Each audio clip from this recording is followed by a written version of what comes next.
Well, I did something embarrassing over the last week, and I just got to get it off my chest and tell you what I did. The guys of the parish will be especially disappointed with me, but I watched a Hallmark movie. I made a big mistake, and I watched a Hallmark movie, and I liked it. So the name of the movie the kids might know this. So Santa, where are some kids at? Santa leaves a list. Anybody know what that list is called? What is it? Naughty and Nice List. Yeah, so the name of the show is Naughty or Nice. And so I was watching the show, and the premise of the show, there's this girl, her name is Chrissy Kringle. And Chrissy Kringle, because her name is so close to Kris Kringle, gets all this mail that children write to Santa, and it shows up in her doorstep. So every day she comes home from work, she has to push her door open because there's all these letters there.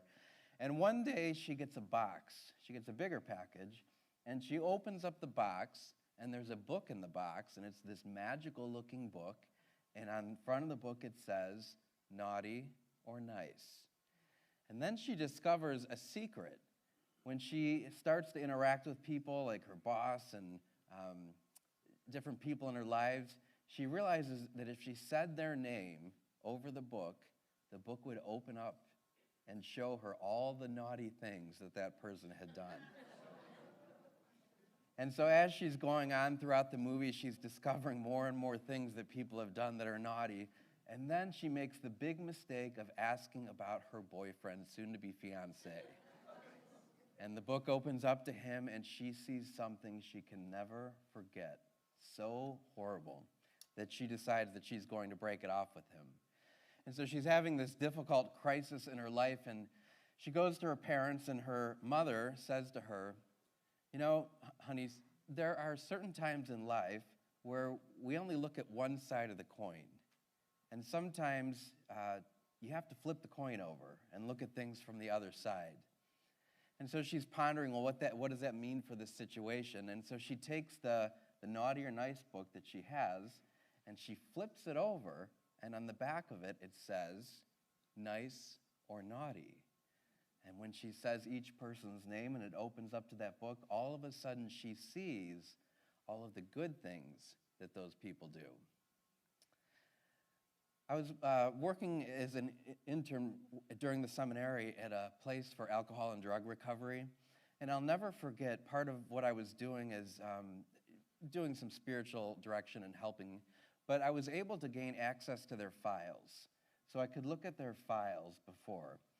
And what I will never forget is some of these people really have done horrible things in their life, just ruined their lives and their families. And when I opened up their files and started to read through their files about their history, about what they'd experienced in life and the sufferings they had gone through, the only thing I could think of is, I can't believe they turned out so good.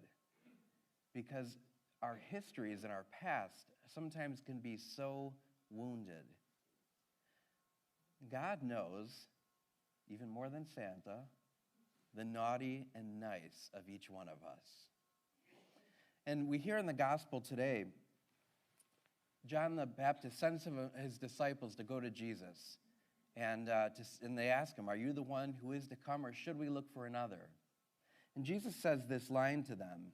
He says, go and tell John what you see and what you hear. So they're supposed to go and observe what Jesus is doing and then report back to him. So go and tell John what you see and what you hear.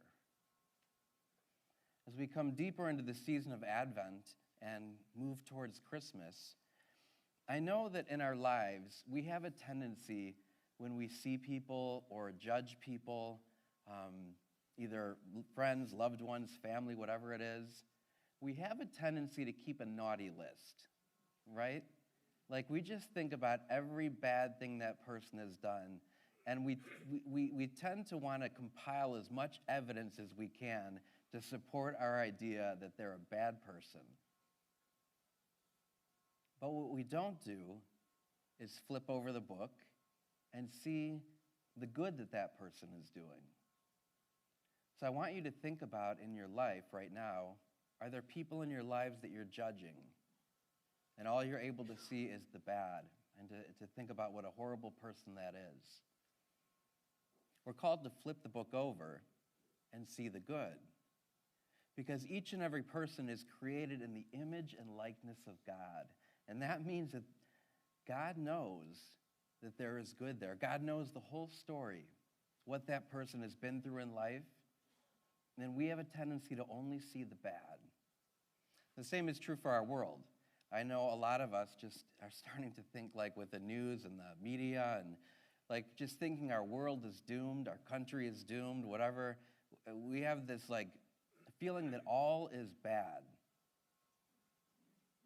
But Jesus is saying, open our eyes and see. Open our ears and hear what truly is. For those people in our lives, we have to remember, we have to know, and we have to believe that there is good there.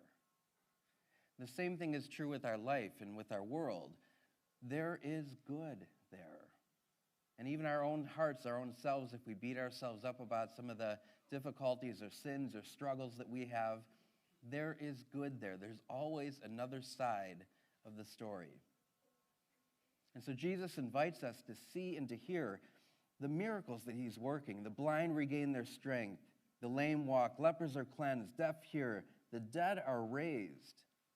And the poor have the good news proclaimed to them. This Advent, let us open our eyes and our ears to see the good news. The good news in our world, the good news in other people, the good news in ourselves. Because when we only read life from the naughty list, it looks pretty bad. But if we can flip that book over and try to read it from the nice list, all of a sudden we can rejoice as we celebrate this Gaudete Sunday.